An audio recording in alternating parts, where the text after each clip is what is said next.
Pero para saan ba, sabi niya.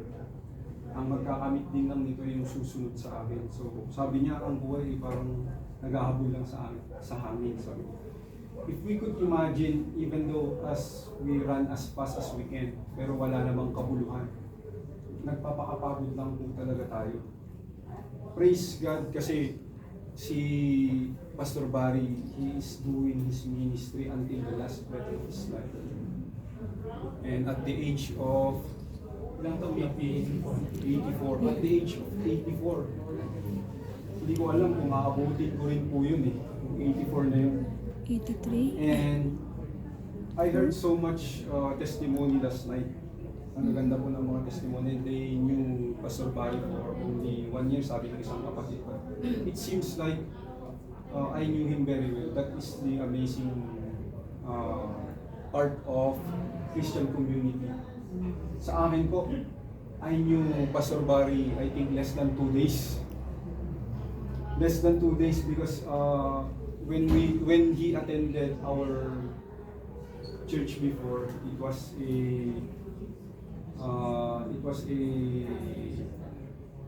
anniversary of LYCM, first year anniversary, and he is the guest speaker.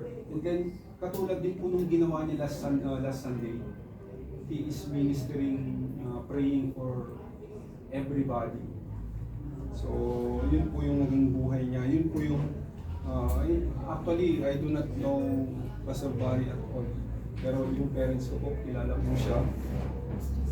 And then yung nasabi naman po ni Pastor Manny kanina, bago lang po ako. So that time I was shocked nung nakita namin na yung inatake po siya. I was so shocked. But praise God kasi talagang tapos na po yung namin, yung fellowship po namin that time.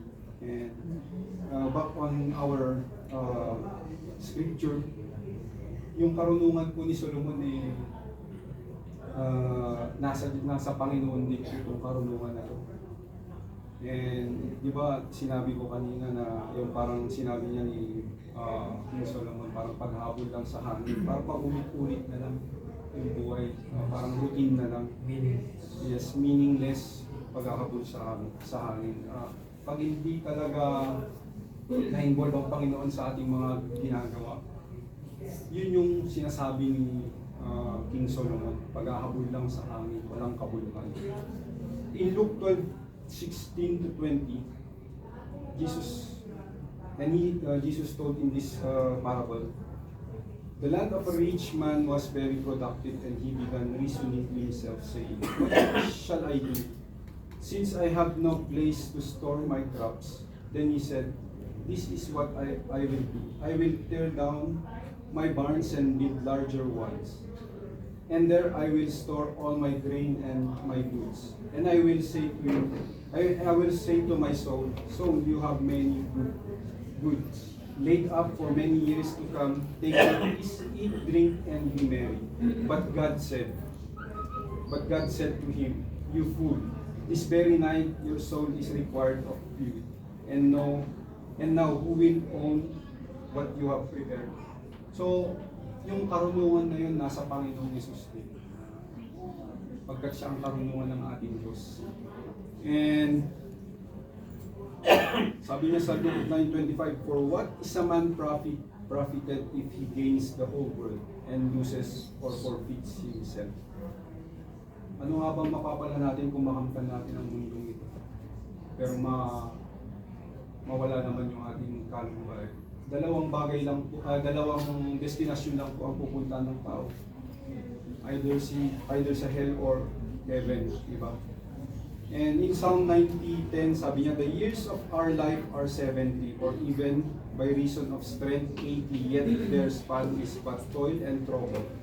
They are soon gone and we fly away. So, kung 70 po ang average po ng ating buhay, saan po natin ibubugol ang ating natitira pang buhay?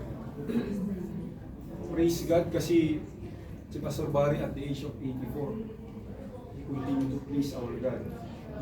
Sabi nga po ng isang kapatid natin, napakaganda ng kanyang pag-uwi. Diba? In a secular service, pag tayo namatay sa secular service, Siyempre, ang laki ng reward nun, ang laki ng incentive sa makukuha. What more sa ating Panginoon pag nagsaserve tayo? While we were at service, tapos doon tayo nabutan ng buhay. And in Job 14:5, since his days are determined, and the number of his months is with you, and you have appointed his limits, that he cannot pass. So hawak po ng ating Panginoon yung buhay po natin. Sa ano po yung galing? So siya rin po ang may karapatang bumawi po nito. So ano yung natitirang mga buhay po natin, saan po ba natin bubukulin? Question, lahat ba talaga ng tao mamamatay? Yun po yung katanungan, lahat po ba ng tao mamamatay? Yes, somebody says yes, pero masasagot po yan as we continue. And one thing more, we are here of course to mourn with the bereaved wife na si Nanay Julita. I do not have a good sense of humor para biglang patawanin ko po ngayon si Nanay Julita. In fact, kahapon nung narinig ko siyang mag-testify dito, parang ako pa yung naaliw eh. Kasi ang ganda po ng channel niyang life testimony, yung holding hands po silang mag-asawa and then someone kissing them, diba? So ganun pa man, we can comfort you through the words of God. Ito po sa 1 Thessalonians 4:13 to 18, nasabi na po ni Pastor Manny kanina, diba?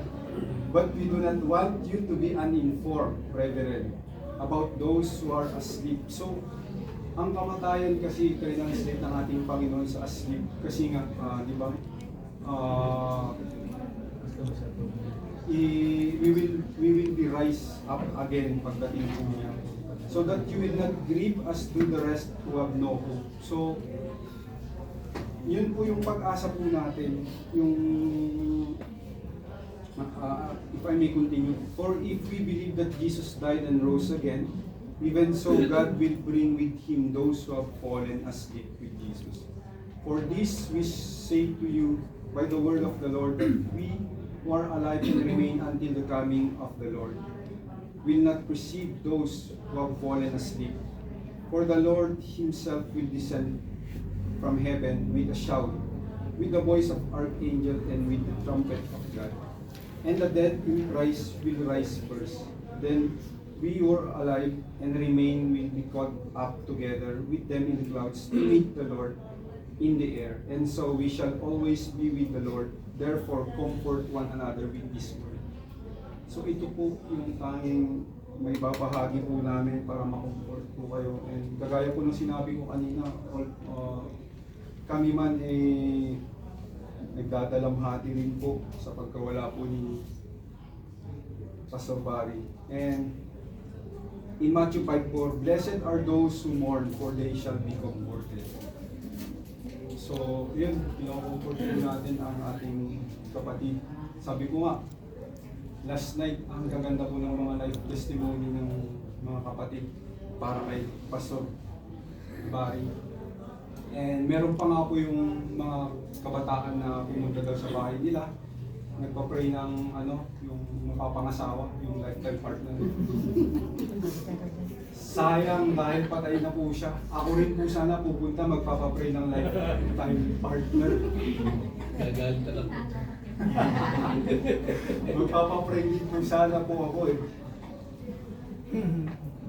But anyway, yung kamatayan po niya, it is only a temporary, and we know that one day we will be reunited with him.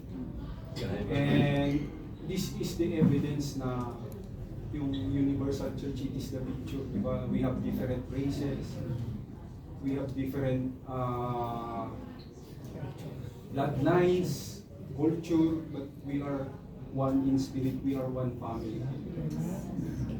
So, ito yung makakapagbigay ng comfort. Sabi ko nga, wala akong baon-baon na good sense of humor, pero praise God at may tumawa naman.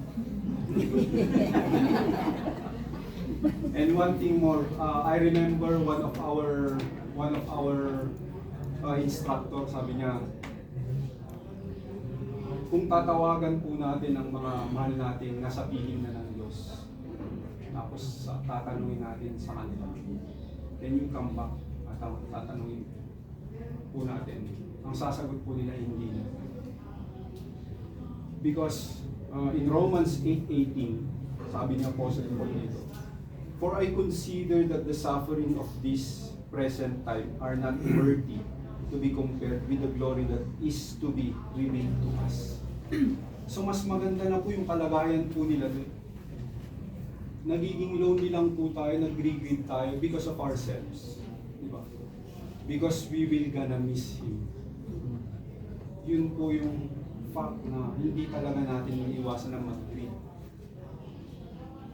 Naalala ko when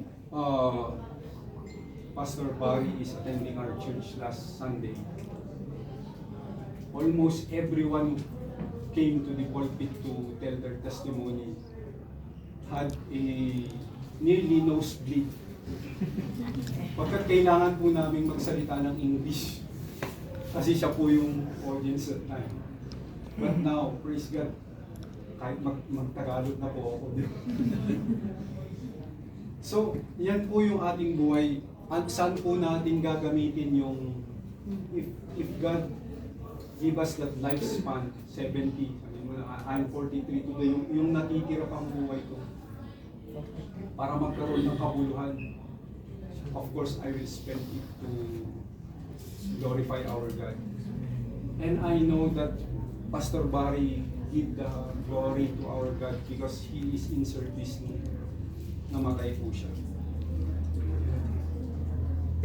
And kanino ba natin ipagkakatiwala ang ating buhay? Jesus said that He is the Alpha and the Omega. Siya ang nakakaalam ng ating hinaharap. So, if we are living our life in lack, mas magandang may kasiguraduhan. Pagkatiwala natin sa ating Panginoon. And yung tanong kanina, lahat ba talaga tayo mamamatay? Nasagot po dito sa 1 Thessalonians 4:13 to 18. Diba? For this we say to you by the word of the Lord, that we who are alive and remain until the coming of the Lord will not precede those who have fallen asleep. For the Lord Himself will descend from heaven with a shout, with the voice of archangel, and with the trumpet of God, and the dead in Christ will rise first. Then we who are alive and remain will be caught up together with them in the clouds to meet the Lord in the air, and so we shall always be with the Lord. Therefore, comfort one another with these words. So, alam niyo na po yung kasabutan.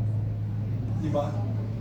Pwede rin palang hindi mamatay ang tao pagdating ng ating Panginoon. Di ba? So, naalala ko rin yung sinabi ni Pastor kahapon, last night, na we are here not to argue, we are not here to build walls, but we are here to build bridges, because we are one family in Christ. So, nandito na po tayo sa conclusion. Praise God, napakabilis lang po. The conclusion of the book of Ecclesiastes is at the last chapter and last two verses. Let us hear the conclusion of the whole matter. Fear God and keep His commandments, for this is the whole duty of man. For God shall bring every work into judgment with every secret thing, whether it be good or whether it be evil. So, tayo pong magdi-decide kung saan natin ibubugol ang ating buhay. Naalala ko yung mga pumunta rito kahapon, they are really comforting Nanay Rugita. Kung meron po kayong kailangan, sabi po nila, sabihin nila at pupunta po kami. So, that is a service to God. Yung helping one another, mourning one another, and having joy to one another. And in John 14:21, He who has my commandments and keeps them is the one who loves me, and he who loves me will be loved by my Father, and I will love Him and will disclose myself to Him. So yun po palang nagmamahal sa ating Panginoon, following His commandments. But if we follow His commandments, magpapakilala po siya. That's why marami ang hindi pala nakakakilala sa Kanya. Kasi someone is not obeying His commandments. So paano siya magpapakilala if we are not following His commandments? I know for sure na si Pastor Barry, kilalang kilala niya ang Panginoon. That's why until the last breath that he had, he is giving service to our God. Diba? Sabi nga ni Nanay Rubita, hindi ko kaya yung ginagawa niya. And then, nag-share pa si Nanay Rubita dito, yung prayer list niya talagang napakarami. Sayang nga, hindi ako umabot doon kasi talagang yun yung idadagdag ko sana eh. Yung sinabi ng isang kapatid natin dito, may nag-testify din na pumunta rito. Ako po yung isang nagpapapray ng lifetime partner, sabi niya, pero until now daw eh, wala naman pa po, sabi niya. Pero alam niya na in time will be answered. So, yan. Kaya pala yung iba hindi nila kilala ang ating Panginoon, di ba? May mga nagsasabing He is only a prophet, tao lang siya, di ba? May mga nagsasabi because they are not loving Him by obeying Him. So hindi siya magpapakilala pag hindi tayo nag-obey. And in fact, yung conclusion nga dito eh, di ba? Fear God and keep His commandments, for this is the whole duty of man. The whole duty. So ito po yung duty natin, wala nang iba. Kaya nga yung pangaral ng ating Panginoong Yesus, we have to deny ourselves. We have to deny even our family. Siguro kung hindi ko po dinina yung sarili ko, wala po ako dito ngayon. Nandun po ako sa labas, nasa diskuhan po siguro. Pagkat yan po ang buhay ko nun, nasa diskuhan. So I hope, and I know that yung pagkamatay ng ating kapatid is direct message for the living. Para sa atin to. Diba? It is a direct message from God kung saan natin ibubugol ang ating mga buhay. Kung saan natin ibibwis, kung saan tayo maglilingkod. Dito ba sa mundo o para kay Yesu Cristo. So I hope this message will be in the deepest part of our heart. And narinig ko rin, sabi ng isang kapatid natin kahapon, it is the time na tayo rin ang magbigay sa bereaved family, sabi po niya. It is a good gesture na yung magbigay din tayo para sa ating kapwa. Kaya yun po yung nararapat po sa pamumuhay ng isang tao. We have to keep the Lord's commandments in order for us to know Him. Because unang-una, na-preach na rin kahapon, yung hope, yung promises to claim. Yung sinabi rin ni Apostle Paul, di ba, we cannot compare. For I consider that the suffering of this present time, puno-puno naman po talaga ng suffering dito sa mundo ito. Diba? We cannot escape that fact. But praise God, we have hope. Meron po tayong pag-asa. Therefore,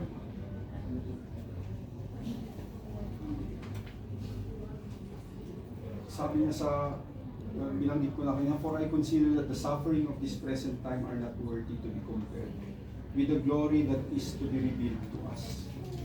So yun, pagtatawagan po natin si Pastor Barry, hindi na po siya, malamang hindi na siya mabalik, mas maganda po yung kalagayan niya po. So I hope this message will encourage us all to continue to serve our Lord. And of course, a service to our Lord is serving one another, giving our life to one another, devoting to one another.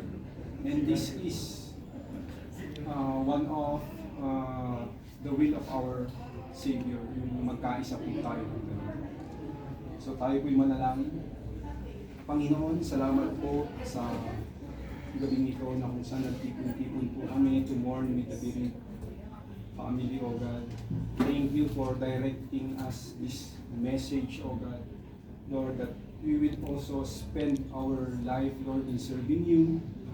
Lord, hindi po dito nagtatapos ang aming buhay pagkat ito pa lamang po, Panginoon, ang umpisa. So, we hope and pray na sa pag-alis po namin ito, baon-baon po namin ang mga mensahe mo, Panginoon, that we will continue to cherish and love it, O God, that we may share it, Lord, because we are the light of this world, O God. Thank you, Lord, and may your name be glorified, be praised, and be honored. In Jesus' name we pray. Amen. Palakpakan po natin ang ating Panginoon.